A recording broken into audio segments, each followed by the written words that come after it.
બધું થઈ ગયું કેમ કે ભોગભાઈ તબિયત આમ તો આરામ કરવાનું થયું એમ કાલે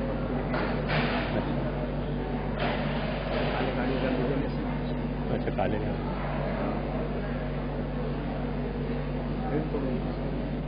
હા કરી દો હા મંગલાચરણ કરું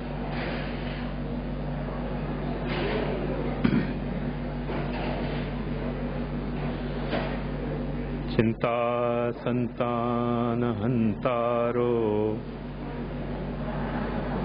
भुजरेणव स्वीयानां तान् निजाचार्यान् प्रणमामि मुहुर्मुहुः यदनुग्रहतो जन्तुः सर्वदुःखातिगो भवेत् तमहं सर्वदा वन्दे श्रीमद्वल्लभनन्दनम् अज्ञानतिमिरान्धस्य ज्ञानाञ्जनशलाकया चक्षुरुन्मीलितं येन तस्मै श्रीगुरवे नमः।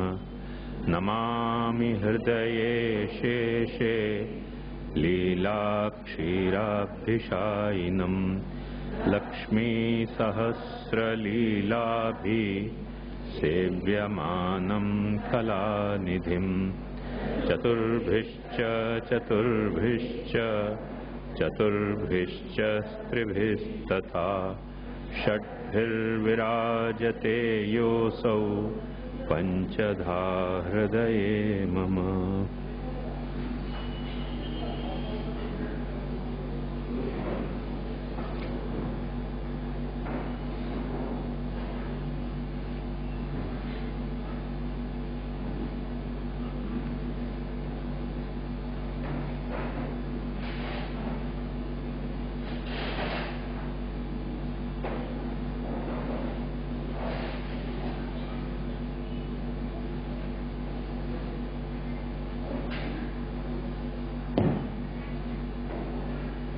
જે વાત એ પ્રમાણે છેલ્લા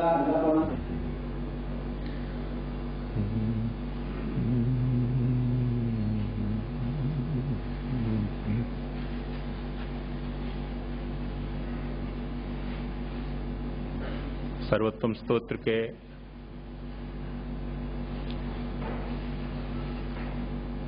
नामन के अनुसार जो गोविंदास जी के लिखे पद हैं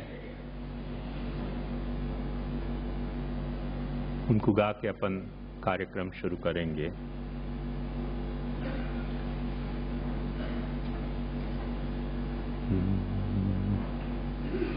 मेरो सर्वस्व श्री कृष्णास्य मेरो सर्वस्व श्री कृष्णास्य मायावाद निवारण कारण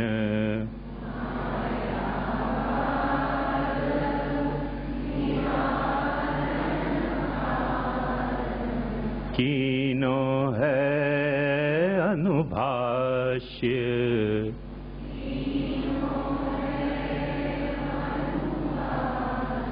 मेरो सर्वस्व श्री कृष्णास्य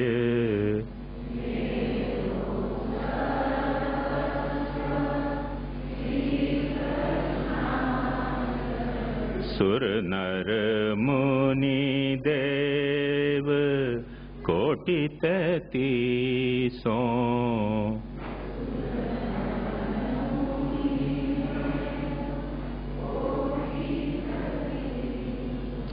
करत हैं सदा उपास्य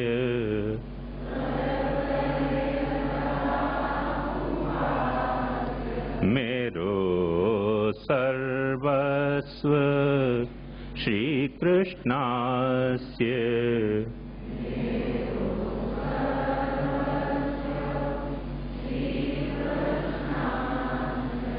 यह तजियोर तत्व का है रे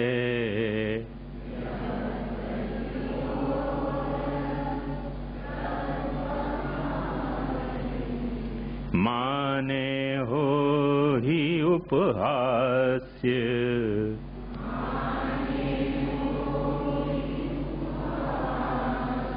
मेरो सर्वस्व श्री कृष्णास्य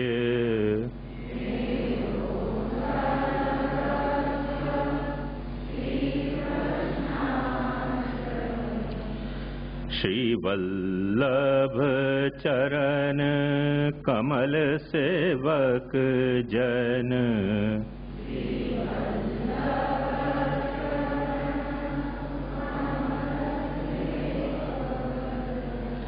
सब ते रहत उदास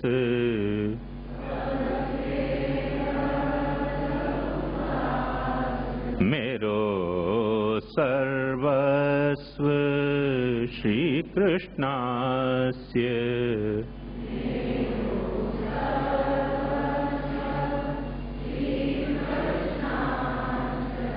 श्री विठ्ठल पद रज गोविंद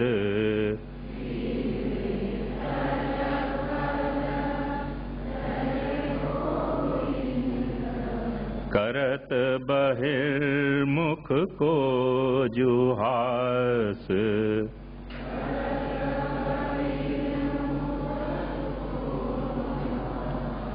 मेरो सर्वस्व श्री कृष्णास्य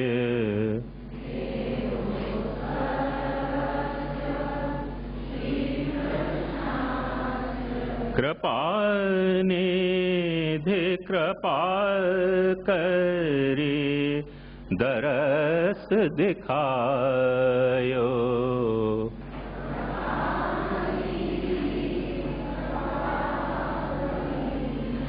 दरस दिखायो कृपा निधे कृपा करे दरस दिखायो भटकी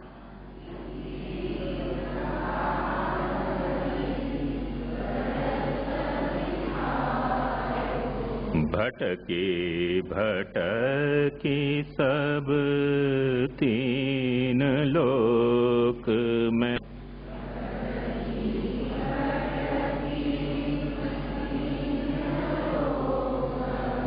अब यह निधे सुख पायो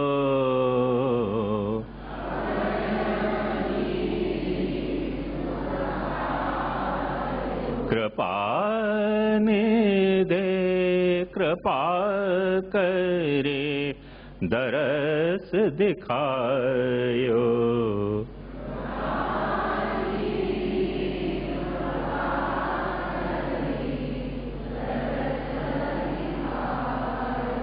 श्रुति स्मृति शास्त्र पुराण अगोचर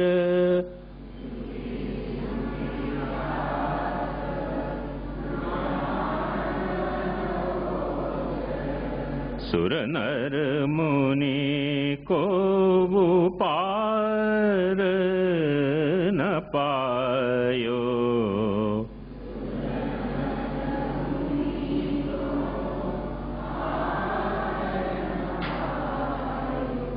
श्री हरि बदन बंधे करुणा करी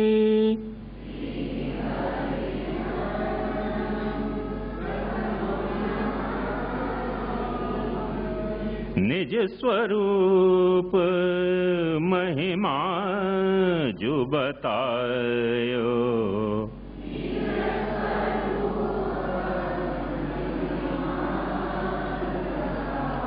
कृपा निधे कृपा करे दरस दिखायो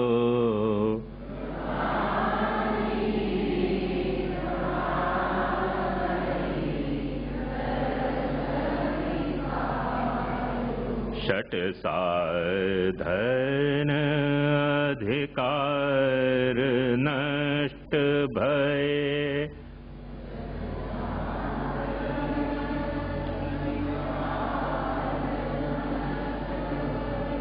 कलि में कृष्ण भजन सिखायो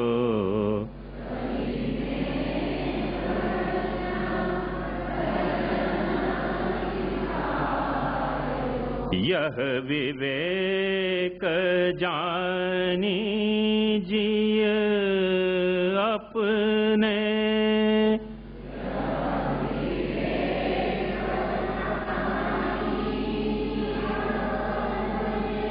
जन गोविंद विमल जस गायो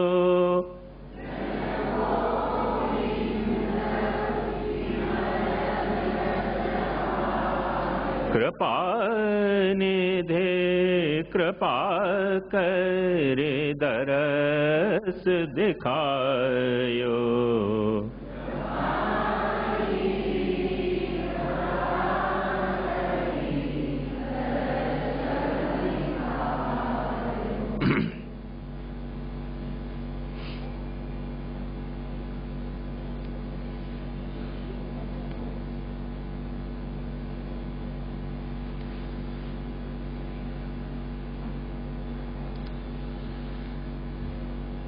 श्री महाप्रभु जी के उत्सव की सबको खूब खूब हार्दिक बधाई। सर्वोत्तम के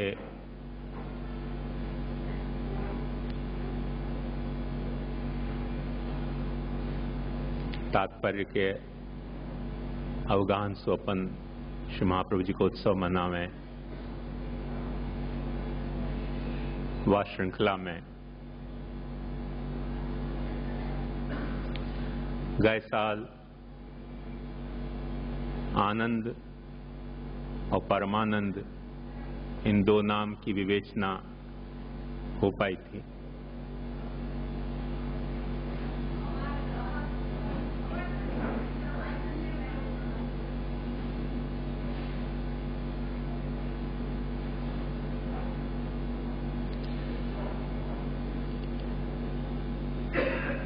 आनंद और परमानंद दो नामन की विवेचना जैसे भी समझ में आई, कोई को अति विस्तृत लगी, कोई को अति कठिन लगी, कोई को निराशाजनक लगी। जो है सो है, वहां तो क्या है, आनंद और परमानंद मानो है तो ऐसे ही मानो जाए। न त्वरमाणे न लभ्य, उपनिषद क्या है कि अभी भी आवाज नहीं आ रही आप लोगों को? हाँ, कोई स्पीकर में तो गड़बड़ नहीं है?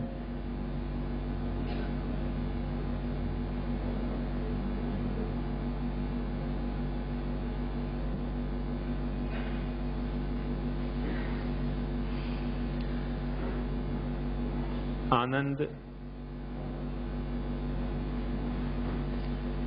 एक साल काफी ज्यादा हुए है, तो स्वयं मेरे को भी अपनी कैसेट सुन के और फिर मुझको ख्याल आया कि कहां तक विषय पहुंचे। तो आपकी भी यही स्थिति होगी। थोड़ा सा अपन सिंहावलोकन करके और फिर आगे बढ़ेंगे। यही लिए गए वक्त अपन ने आनंद और परमानंद शब्द की विवेचना में मुख्यतया जो बात समझनी चाहिए थी वो ये थी कि श्री महाप्रभु जी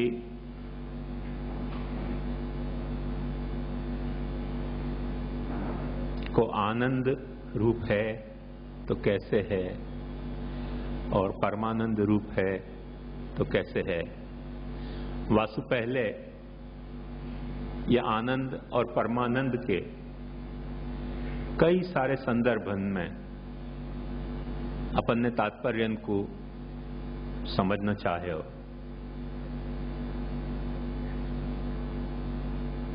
सारी की सारी बात तो वो रिपीट होनी संभव नहीं है, पर संक्षेप में अपन इतना फिर से अनुसंधान कर सकें। परमात्मा जब वक्त सृष्टि करता है तो आनंद रूप है, क्योंकि उपनिषद में कहो है आनंदाध्येव खल विमानि भूतानि जायन्ते आनंदे न जातानि जीवंती आनंदम प्रयंती अभिसंविशंती। ये सारी सृष्टि आनंद में से पैदा भई, आनंद में स्थित है, आनंद में लीन होने वाली है। तो जो सृष्टि को कारण है, जो सृष्टि को करता है, वो आनंद है। और वो सृष्टि को करता सृष्टि को प्रकट क्यों करे है, बाकी विवेचना में अपन ने विस्तार से गए वक्त ये देखियो कि स्वयं अपने आनंद को अनुभव करने के लिए, और जा वक्त आनंद स्वयं अपने आनंद को अनुभव करने के लिए स आत्मानम वेधा पातयत, जब अपने आप को सृष्टि के रूप में प्रकट करे है तो वाको स्वरूप परमानंद रूप हो जाए है। क्योंकि हर, जैसे मैंने आपको बताया तो कि गुरु और परम गुरु अथवा सत्य और परम सत्य, ये दोनों एक दूसरे से तुलना में कही जाती बात है। सो आनंद की तुलना में वो परमानंद है।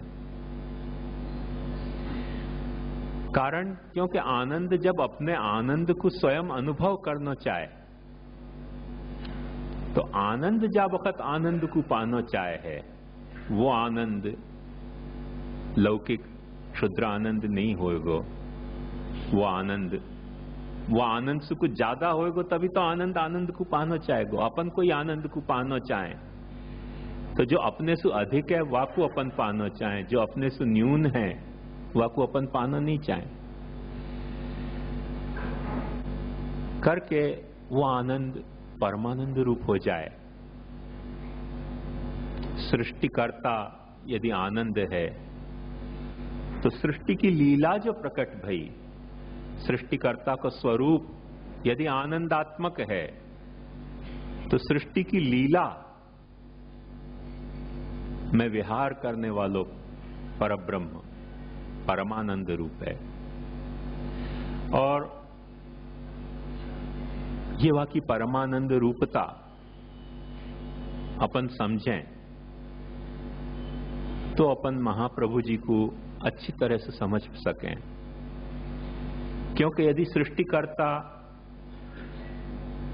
सृष्टि को कारण यदि आनंद रूप नहीं है और सृष्टि व आनंद को स्वयं को अपने परमानंद के अनुभव के लिए प्रकट नहीं करनी है, तो सृष्टि एक अभिशाप हो सके है, सृष्टि एक वाके लिए दुख हो सके है। तो जब सृष्टि सृष्टिकर्ता के लिए अभिशाप है या बंधन है या वहां पे कोई जात को अस्वाभाविक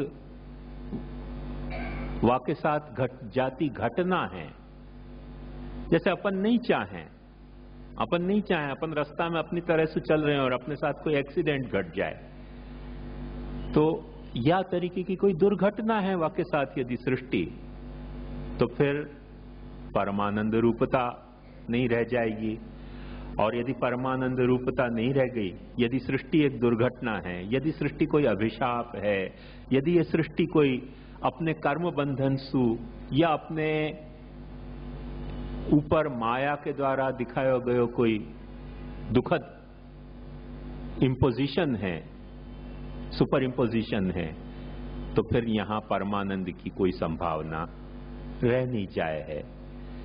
या लिए और जब या सृष्टि के लीला में यदि परमानंद नहीं प्रकट हो रहा है परमात्मा को, तो एक बात समझ लो निश्चित रूप से कि सृष्टि की फिर चाहे कोई भी साधना, वो चाहे कर्म मार्गी होए, चाहे ज्ञान मार्गी होए, चाहे भक्ति मार्गी होए, चाहे शरण मार्गी होए, वो साधना अथवा उन साधना से मिलती मुक्ति भी, क्योंकि एक बात ध्यान से समझो कि सृष्टि यदि एक बंधन है और वो यदि एक दुर्घटना है, तो मुक्ति भी वाको कुछ न कुछ रिपरकशन ही है, परमात्मा का स्वरूप नहीं है।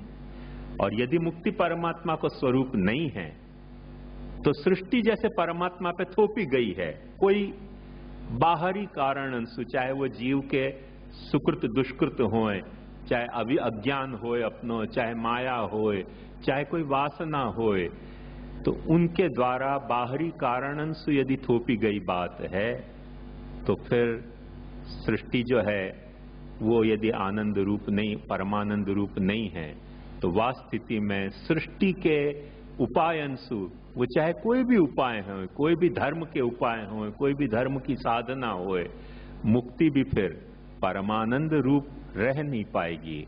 और यदि मुक्ति परमानंद रूप नहीं रह पाई, तो भक्ति को तो प्रश्न ही कहां उठेगा, क्योंकि भक्ति तो सृष्टि में घटित होती घटना है, सृष्टि के ऊपर उठ के घटने वाली घटना नहीं है, सृष्टि में घटित होती घटना मुक्ति है। मुक्ति तो सृष्टि को कोई न कोई तरह से ओवर रूल करके, क्योंकि चाहे सालोक्य होए, चाहे साहष्टि होए, चाहे सामीप्य होए, चाहे सारूप्य होए, चाहे सायुज्य होए, चाहे एकत्व होए, जो भी कुछ मुक्ति के 5-6 प्रकार हैं, वो सारे प्रकार सृष्टि के को ओवर रूल करके होने वाले प्रकार हैं। सृष्टि कैंसल होवे है और मुक्ति स्टार्ट होवे है। तो वो यदि ये आन परमानंद रूप नहीं रह गए तो भक्ति कैसे परमानंद रूप रह जाएगी। अपने यहाँ अपन ये माने हैं कि भक्ति जो है वो तो परमानंद है, या सृष्टि में घटित होती एक परमानंदात्मिका घटना है। सृष्टि यदि एक घटना है वो आनंद में सुप्रकट भई, तो सृष्टि परमानंदात्मिका घटना है परब्रह्म के लिए, और वाह परब्रह्म के लिए ये सृष्टि परमानंदात्मिका घटना है।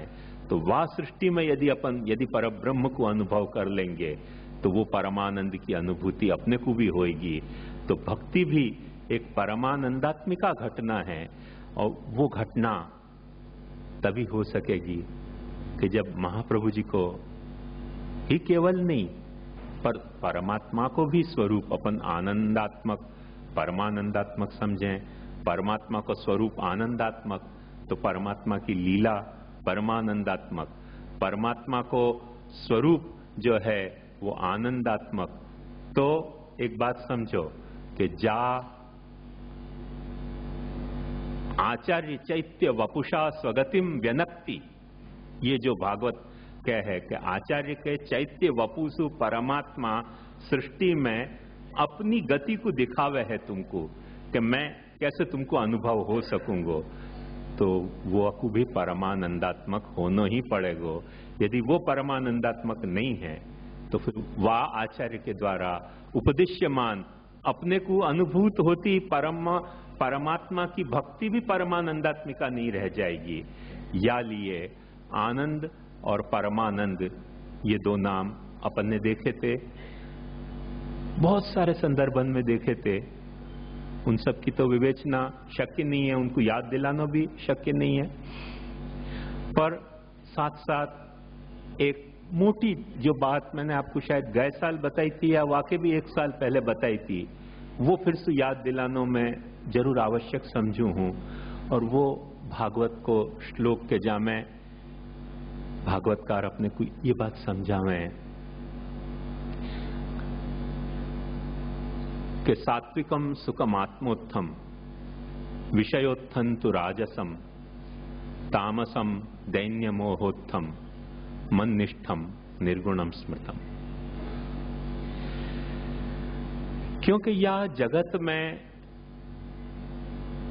परमात्मा की लीला रूप या जगत में जो लीला भाव जगे तब तो परमानंद प्रकट होएगो। पर यदि लीला भाव नहीं जग्यो तो जो अपने भीतर स्थिति है, वो भी मैंने आपको गए वक्त के और वाकई भी पहले के पर 8 साल के विवेचना में ये बात बताई थी कि जो भी कुछ जगत जड़ जगत है वहां में चैतन्य भी तिरोहित है, और जो जीव जगत है वहां में आनंद भी तिरोहित है। तिरोहित को मतलब नहीं है ये नहीं है, पर या तो अनुभव में नहीं आ रहे हो है या काम नहीं कर रहे हो, फंक्शन नहीं कर रहे हो है। तिरोभाव को मतलब फिर से साफ सुथरे तौर पे समझ लीजिए, साफ सुथरे तौर पे कि तिरोभाव का मतलब नहीं होना नहीं है। तिरोभाव का मतलब है कि है पर या तो अनुभव में नहीं आ रहे हो है और या फंक्शन नहीं कर रहे हो है। जाकर ऐसे को फंक्शन करना चाहिए। तो आनंद तिरोभूत है, वाको मतलब अपन साफ ये समझ सकें कि अपने भीतर आनंद मौजूद है। बिल्कुल ऐसे जैसे बीज के भीतर फल मौजूद हुए है, पर अपन बीज को तोड़ के देखें तो अनुभव में नहीं आएगा। बीज को अपन ने भुना लियो, जला दियो, उबाल लियो तो वो फंक्शन का तो बंद हो जाएगा। भर्जिता क्वथिता धाना भूयो बीजाय नेशते, तो वो जो है वो बीज फल को पैदा करने को फंक्शन नहीं कर पावे। ऐसे ही कहीं फंक्शन नहीं कर पानो कोई चीज को, जो वाको फंक्शन होना चाहिए वो वाको तिरोभाव कहवावे, या कहीं है पर अपने को अनुभव में नहीं आवे तो वाको तिरोभाव कहवावे। तो अपनी चेतना में आनंद है पर या तो वो फंक्शन नहीं कर रहे हो है और या अपने को अनुभव में नहीं आ रहे हो है। सारे जगत में भी आनंद फैलियो भयो है, क्योंकि आनंदाद्यव खल्विमानि भूतानि जायन्ते, और आनंद में स्थित हैं। आनंदम प्रयंति अभिसंविशन्ति, लीन भी आनंद में होंगे, फिर भी वो आनंद अपने को अनुभव में नहीं आवे है। तो वाको कारण यही बतायो कि जैसे वो कहा जाए कि मियाँ की दौड़ मस्जिद तक, ऐसे अपनी दौड़ कितनी है, तो अपन अपनी दौड़ को समझ लें कि अपनी दौड़ अधिक से अधिक इतनी है कि सबसे पहले तो अपने को हर विषय, वो रूप, ये रस, ये गंध, ये स्पर्श, ये जो विषय हैं अपने को जो अलग अलग इंद्रियन से अनुभव में आ रहे हैं, उन तक अपने अनुभव की दौड़ है। और ये विषय अपने भीतर कुछ न कुछ सुख, कुछ न कुछ दुख, कुछ न कुछ उपेक्षा, कुछ न कुछ जो है वो उपादेयता की बुद्धि, माने पकड़वे की बुद्धि, कुछ न कुछ हे बुद्धि, छोड़वे की बुद्धि, या कुछ न कुछ वैराग्य की बुद्धि, या तरीके की बुद्धि प्रकट करते हुए, तो ये फंक्शन तो ये कर रहे हैं विषय, पर या तरीके को फंक्शन नहीं कर रहे हैं कि ये राग, ये द्वेष, ये उपेक्षा, ये सुख, ये दुख, और ये न सुख न दुख, इन तीनों में अपने को एक अनुस्यूत आनंद नजर आवे कि ये आनंद के ये सारे पहलू हैं, ये बात अपने को समझ में आवे, वो अपने को संभव नहीं होवे। वाको कारण क्या, ये ध्यान से समझोगे तो जैसे अपन कोई नाटक देखने गए या कोई सिनेमा देखने गए, तो सिनेमा देखने गए, वहां में कोई कॉमेडी भी होएगी, कोई ट्रेजेडी भी होएगी, कोई जो है वो कैसो सीन होएगो, कोई कैसो सीन होएगो, सारे सीन मिलके और अंत में एक नाटक या एक सिनेमा अपने को एक बड़ी सुखद अनुभूति अच्छो हो, तो बशर्ते एक बड़ी सुखद अनुभूति करे कि जहाँ में वो सुख और दुख दोनों वाके पार्ट बन जाएं, सुख भी वाको पार्ट बन जाए वो नाटक के अच्छे होने को, और वो नाटक के अच्छे होने में जो अपने को दुख अनुभव भयो होए, आंखन में आंसुएं आ गए होए, दिल में धड़कन बढ़ गई होए, दहशत पैदा हो गई होए, वो सारी बातें अपने को जो है वो एक ओवरहोल जो एक सुख पैदा करें, तो वो वह तरीके को जो सुख है वो आनंद की कुछ अपने को झलक दे सके। क्योंकि जहाँ में सुख और दुख दोनों पार्ट बन जाते हों, राग द्वेष दोनों जहाँ में पार्ट बन जाते हों, राग द्वेष उपेक्षा दोनों पार्ट बन जाएं, सुख दुख और तटस्थता दोनों जहाँ में पार्ट बन जाते हों, तो वहां से अपने को आनंद की थोड़ी बहुत कुछ झलक मिल सके है। और वो झलक अपने को जगत में सुख दुख के अपने इन्वॉल्वमेंट या डिसइन्वॉल्वमेंट में अपने को मिले नहीं है करके अपने को सुख अनुभव में आवे है, अपने को दुख अनुभव में आवे है, अपने को कोई चीज पे उपेक्षा पैदा हुए है, पर जो चीज या कि ओवरऑल जो इफेक्ट अपने मन पे पैदा होनी चाहिए कि लीला चल रही है, ये प्रभु की लीला है। जो श्री महाप्रभु जी ने सूरदास जी को कही कि सूर है के काहे घिर गया थे, कछु भगवत लीला गा, तो लीला गाओ, तो लीला गाओ। जैसे एक अच्छो एक फिल्म बनाओ, अच्छे एक नाटक बनाओ कि जहाँ में विलन और जहाँ में हीरो और जहाँ में कॉमेडियन सब जो हैं वो एक पूरा एक ऐसो अपने मन पे माहौल पैदा कर दें कि जब आनंद आ जाए, कलात्मक संवेदना को अपने को आनंद आवे। वह तरह से ये सारी सृष्टि में ये जहाँ कलाकार की कला है, वह कलाकार की कला को अपन आनंद ले पावे, वो अपने से शक्य नहीं है। क्योंकि हर यहाँ के सुख अपने को सुखजनक हैं, हर यहाँ के दुख अपने को दुखजनक हैं, हर यहाँ की न जो सुखजनक वस्तु है न जो दुखजनक वस्तु है, वहाँ में अपने को उपेक्षा का भाव जग जाए है। जो भाव नहीं जगे है वो भाव या के पूरे पिक्चर को या कि पूरे लीला के कलाप को समझ के एक जो कॉरेस्पॉन्डिंग अनुभूति होनी चाहिए, वो अनुभूति अपने भीतर नहीं जगे है करके अपने को आनंदानुभूति नहीं है।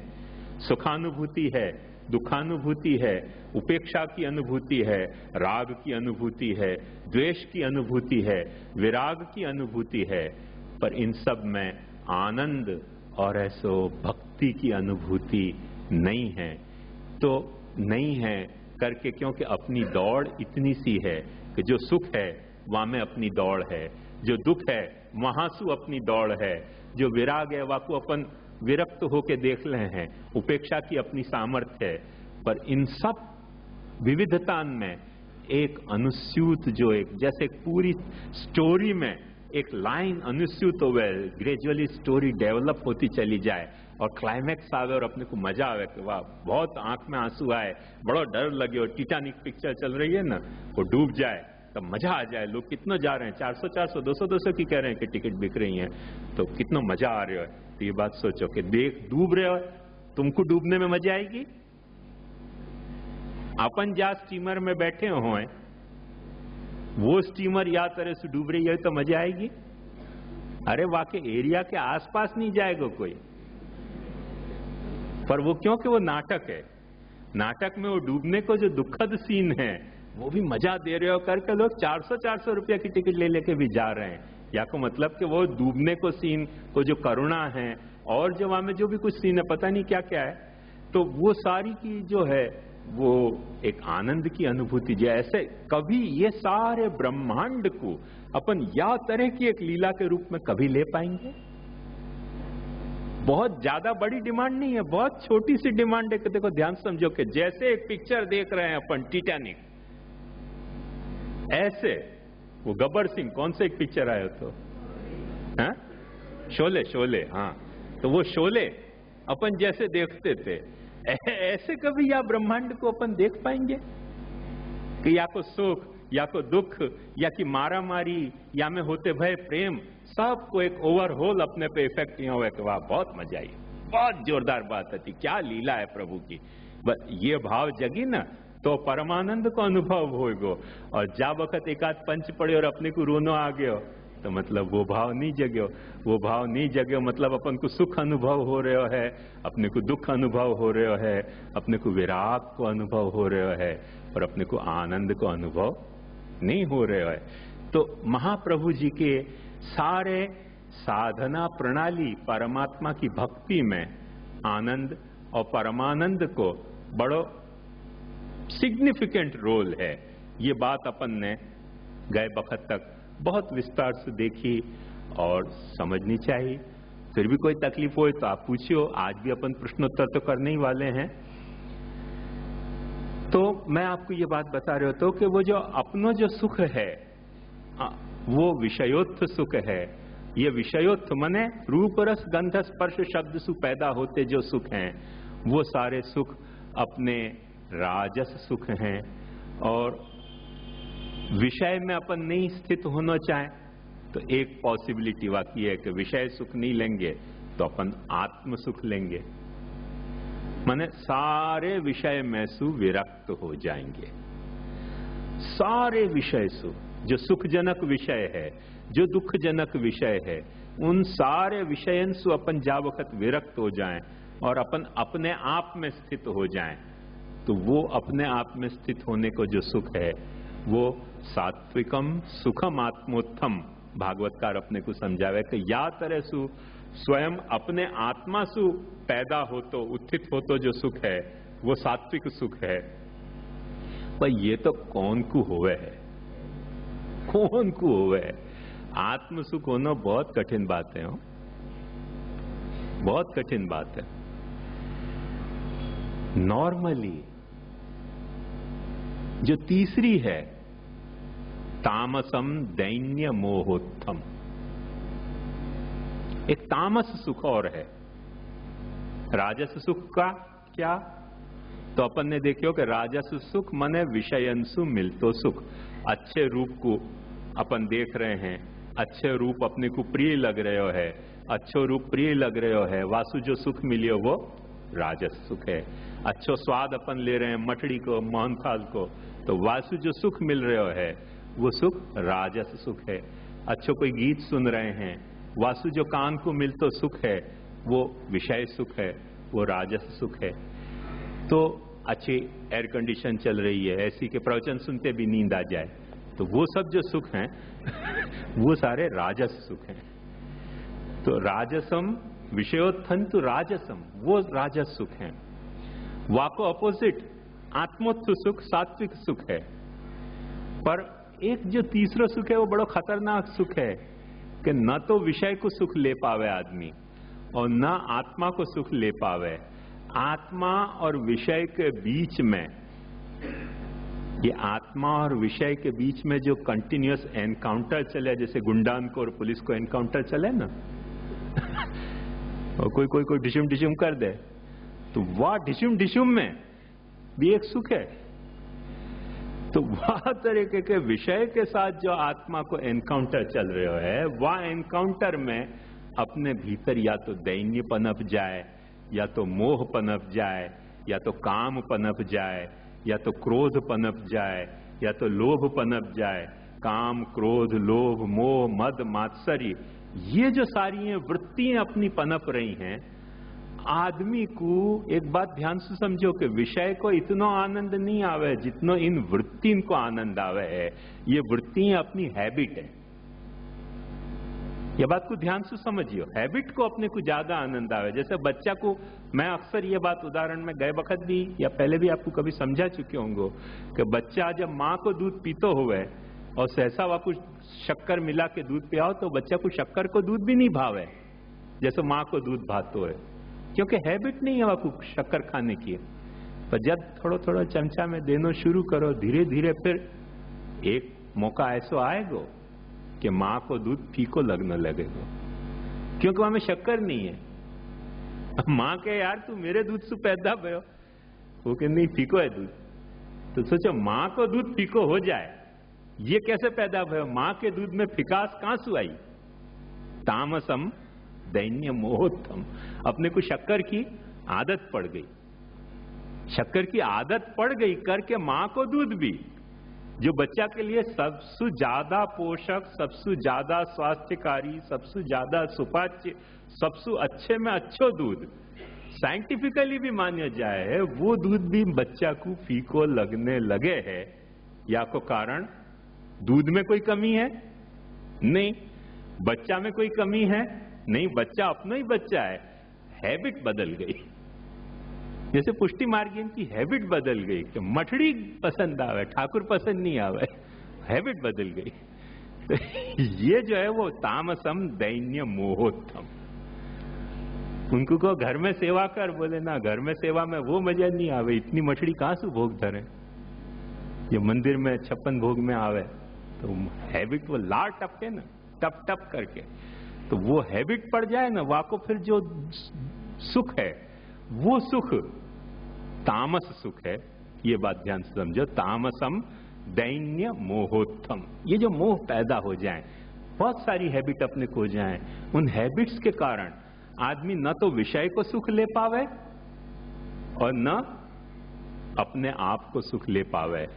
विषय और अपने बीच में पनती जो हैबिट्स हैं, उनमें सुख ले तो हो जाए, और वो हैबिट्स जो हैं वो बड़ी खतरनाक हों, क्योंकि जितना ब्लड कोलेस्ट्रॉल बढ़े है वो हैबिट के कारण बढ़े है, जितनी डायबिटीज बढ़े है वो हैबिट के कारण बढ़े है, वो अन्न के कारण नहीं बढ़े है, न शरीर के कारण बढ़े। ध्यान से समझो ये बात ध्यान समझो कि जितना बढ़े है चक्कर बीमारी को, ये न अन्न के कारण बढ़े, क्योंकि अन्न जो है वो तो अपने लिए प्राण है।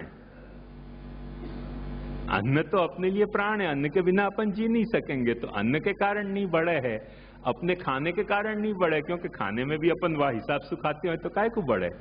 पर जो बढ़े है ये सारो चक्कर वो अपनी हैबिट्स के कारण बढ़े, क्योंकि हैबिट्स अपने को अलाउ नहीं करे कि जो स्वस्थ है, जो सुंदर है, जो अच्छो विषय है, वह विषय को सुख लें। हैबिट्स अपने को कंपेल कर दे कि नहीं मठड़ी आई ना,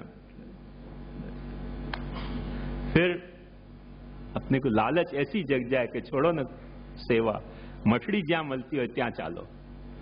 तो ये हैबिट अपनी ऐसी फॉर्मेशन हो जाए, वो सारे तामस सुख अपने को फॉर्म हो जाए हैं, और उनमें जो सुख मिल रहे है वासु अपने को कभी भी आनंद को भाव समझ में नहीं आ सके।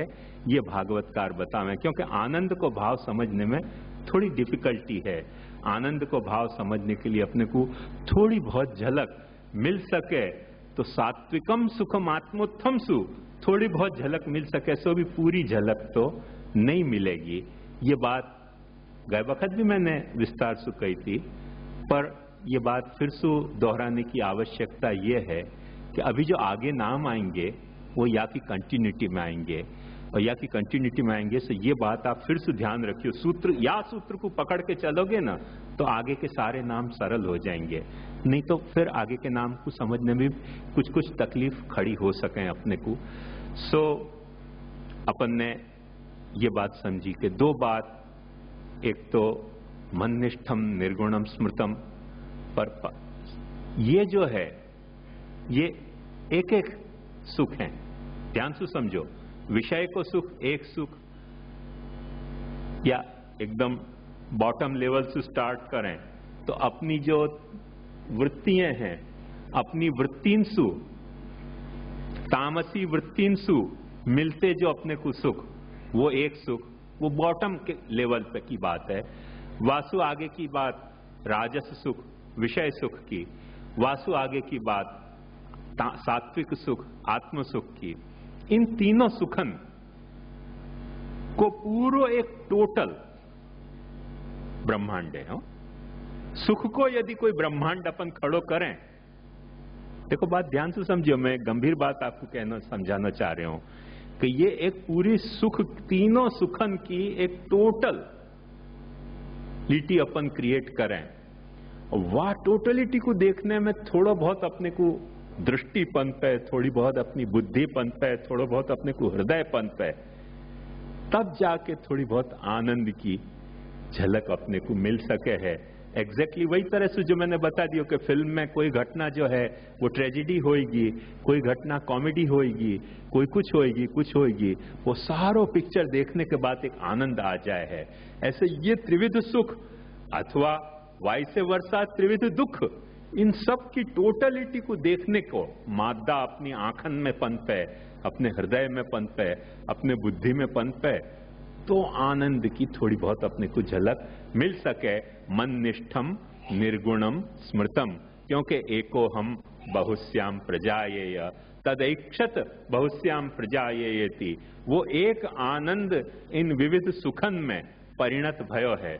जब इन छोटे छोटे तामस सुखन को, छोटे छोटे जो राजस सुख हैं, छोटे छोटे जो आत्म सुख जो हैं, सात्विक सुख हैं, उन सुखन में अपनी आंख, अपनो हृदय, अपनी बुद्धि जब जो है वो घिरी भई रहे है, तब आनंद अपने को ओझल हो जाए है अपनी समझ सु। और इन सबन को समग्रता से स्वीकारने की, जा स्वीकारने को मादा जा वक्त यदि अपने हृदय में पनपे, तो फिर वो अपने को ब्रह्म दृष्टि पैदा हुए है। जाकू उपनिषद कह है कि कृष्ण दृष्टि है, जो कृष्ण की उपासना करे है वाकु कृष्ण की अनुभूति होवे है, और जो एक एक अंश की उपासना करे है वाकु अंश की ही अनुभूति हो सके।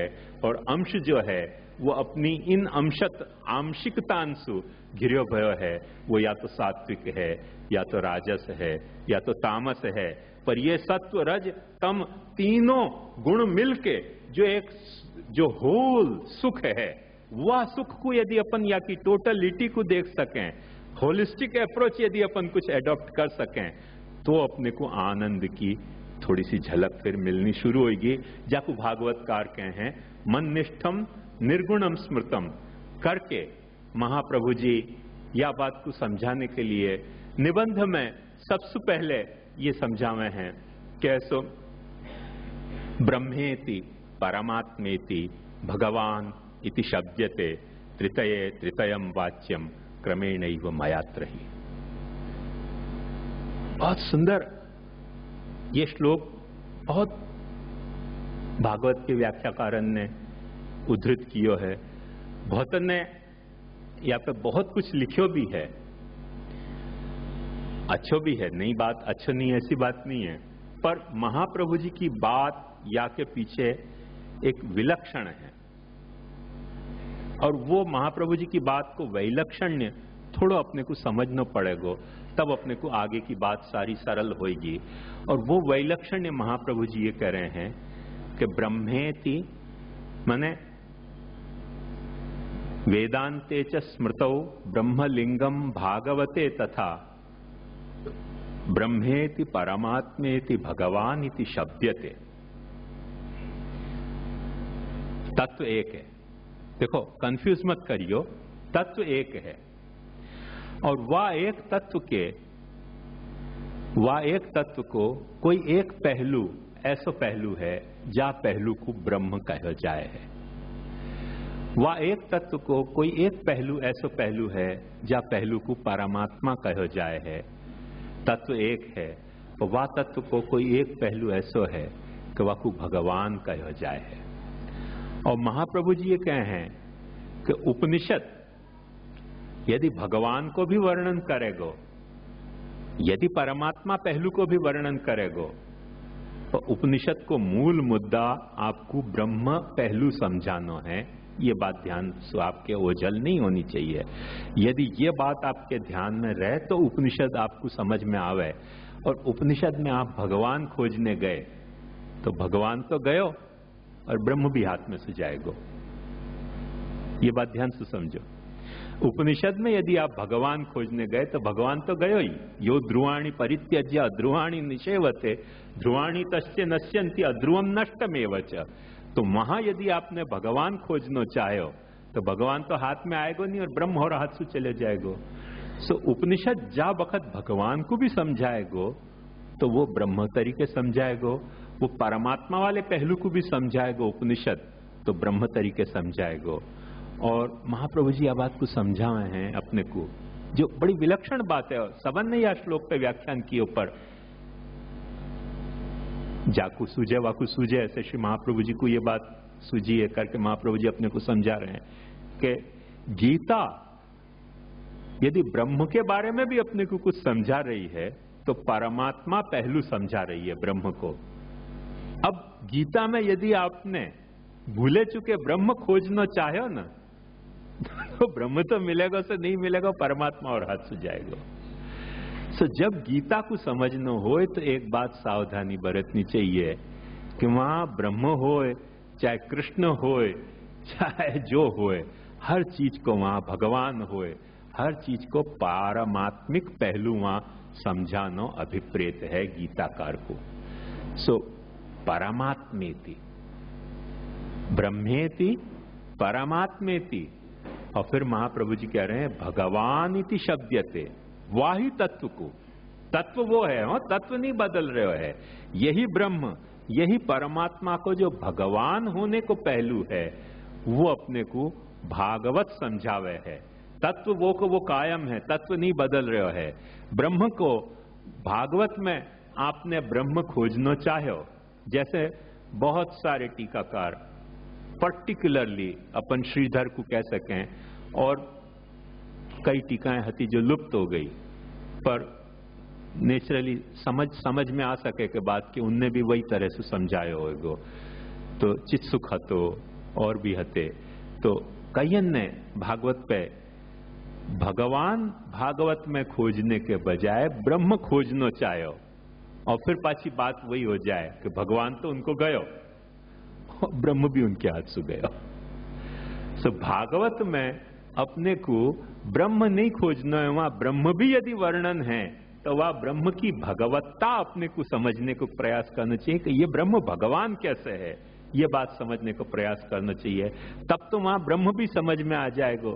वहां यदि कहीं परमात्मा को भी वर्णन हो रहे हो तो वहां में परमात्मा की भगवत्ता कैसे है ये बात समझाना भागवत चाह रही है, ये अपन को समझना चाहिए तो अपन भागवत समझे। महाप्रभु जी आज्ञा करें, यदि ये अपन नहीं समझ रहे हैं तो ये तीनों बड़े जो मेजर अपने शास्त्र हैं वो अपने पकड़ में नहीं आवे हैं। महाप्रभु जी के अपने को पकड़ में नहीं आएंगे कि आखिर ये शास्त्र अपने से क्या क्या अपने को समझाना चाह रहे हैं करके महाप्रभु जी ने एक बहुत केयरफुली शब्द प्रयोग किया है, ब्रह्मेति परमात्मेति भगवान इति शब्दते। ये शब्द ऐसा वापरे जा रहे है, तत्व तीन नहीं है। या गलत फहमी में मत रहियो कि उपनिषद में ब्रह्म कोई नाम को एक तत्व है, गीता में कोई परमात्मा नाम को कोई तत्व है, और भागवत में भगवान नाम को तत्व है। ऐसे तीन तत्व हैं। तत्व तीन नहीं है, तत्व एक हैं। तो उन तीनन एक ही तत्व के तीन पहलू तीन शब्दन से समझाए जा रहे हैं, ब्रह्मेति परमात्मेति भगवान इति शब्दते। और फिर महाप्रभु जी कहें कि मैं या डिसिप्लिन को फॉलो करूंगा। त्रितये त्रितयम वाच्यम क्रमेणैव मयात्र ही, मैं या डिसिप्लिन को फॉलो करके ही बात करूंगा। अब देखो, एक बात बहुत छोटी सी बात है, और प्राय अपन अनुवाद पढ़ के दौड़े ना, दौड़ा दौड़ करें कि दौड़ो दौड़ो विभक्ति अर्थ करो, तो ये विभक्ति अर्थ करने में ये बात पकड़ में नहीं आवे अपने को, क्योंकि विभक्ति अर्थ की ये बात नहीं है। ये बात जो है वो महाप्रभु जी क्या कहना चाह रहे हैं, वो महाप्रभु जी के हृदय की बात है, ये विभक्ति की बात नहीं है, ये भक्ति की बात है महाप्रभु जी की, वो उन शास्त्रन के प्रति रही भाई भक्ति की बात है। तो वो भक्ति अपने को समझनी पड़ेगी कि जब वक्त महाप्रभु जी शास्त्रार्थ प्रकरण, महाप्रभु जी आज्ञा कर रहे हैं कि शास्त्रार्थ प्रकरण में मैं चाहे भगवान की भी बात करता हूँ तो मेरी निगाह में वाकई ब्रह्मता है, मेरी निगाह में वाकई भगवत्ता नहीं है। मैं कृष्ण की भी बात कर रहा हूं तो मेरी निगाह में वाकई ब्रह्मता है। और एक वक्त उतनी सी सफाई दिमाग में अपने कोना में करके चलो, उतनो ब्रश, उतनो पोता छन्ना फिरा के दिमाग के खूना खचरान में ये साफ करके और फिर निबंध समझोगे ना, तो आंखों निबंध अपने सु बोलने लगेगो। ऐसे ही सर्वनिर्णय निबंध में महाप्रभु जी कह रहे हैं कि मैं वाको परमात्मत्व समझाना चाह रहे हूं, तत्व वाको, और भागवतार्थ निबंध में मैं वा तत्व को भगवत्व समझाना चाह रहे हूं। तृतीय 3 निबंध महाप्रभु जी ने या लिए लिखे हैं, वे माने शास्त्रार्थ प्रकरण, सर्वनिर्णय प्रकरण और भागवतार्थ प्रकरण। और उन निबंध के, तत्वार्थ दीप निबंध के 3 प्रकरण में महाप्रभु जी कहें कि मैं भी या पॉलिसी को एडॉप्ट करके चलूंगा। अपन विभक्ति अर्थ करें, अपन अनुवाद करें, तो यहाँ भगवान शब्द मिल जाएगा, वहाँ परमात्मा शब्द मिल जाएगा, यहाँ ब्रह्म मिल जाएगा, वहाँ यहाँ भगवान मिल जाएगा, वहाँ ब्रह्म मिल जाएगा। फिर अपन कंफ्यूज हो जाएंगे, फिर अपन रिसर्च करेंगे कि महाप्रभु जी ने प्रतिज्ञा तो करी थी कि 3 में 3 समझाएंगे, पर 3 में 3 है नहीं, सब में घोटाला है। अब रिसर्च कर लो, PhD भी मिल जाएगी आपको। पर एक बात समझो कि महाप्रभु जी को हार्द पकड़ में नहीं आएगा, वह PhD से हार्द पकड़ना हो तो सीधी सी बात समझनी पड़ेगी कि महाप्रभु जी समझाना क्या चाह रहे हैं। कि या निबंध में भगवान के बारे में भी जा वक्त बोलेंगे आप, तो भगवान के बारे में वह भगवान की ब्रह्मता समझाना चाह रहे हैं। परमात्मा के बारे में भी बोल रहे हैं तो वह की ब्रह्मता समझाना चाह रहे हैं। और भागवतार्थ निबंध में यदि ब्रह्म के बारे में भी बोल रहे हैं तो ब्रह्म को नहीं समझाना चाह रहे हैं, वह ब्रह्म की भगवत्ता कैसी है वो समझाना चाह रहे हैं। करके निरंतर महाप्रभु जी की दृष्टि भागवत को व्याख्यान करते वक्त वा तत्व की भगवत्ता पे इतनी कॉन्सेंट्रेटेड है कि अपने को आश्चर्य हुआ कभी कभी कि कहां से वो भगवान खोज रहे हैं। ये तो अपन सुबोधनी पढ़े तो पता चले कि कहीं 6 नंबर आ गए हो तो महाप्रभु जी को भगवान दिख जाए। ऐश्वर्य वीर्य श्री ज्ञान वैराग्य 6 नंबर आयो ना 6 नंबर आयो वहां में महाप्रभु जी को भगवान दिखे है। अपने को लगे कि बहुत अतिशयोक्ति कर रहे हैं, पर महाप्रभु जी ने बात को खुलासा कर दिया है कि मैं यही पॉलिसी को एडॉप्ट करके सारी बात समझाना चाह रहे हूं कि भागवत में मैं भगवान समझाना चाह रहे हूं, ब्रह्म नहीं समझाना चाह रहे हूं। ब्रह्म के बारे में भी यदि कुछ बात करूंगा तो वो जब कुछ टर्मिनोलॉजी अपन कहें, टर्मिनोलॉजी मेरी भगवान की होगी और वो यही तरह से आएगी। और वो अपन देख लें तो भागवत देखें, महाप्रभु जी की सुबोधनी भागवतार्थ निबंध देखें तो अपने को ये बात समझ में आवे कि कैसे वहां निरंतर महाप्रभु जी ने भगवान खोजो है, कैसे भगवान खोजो है।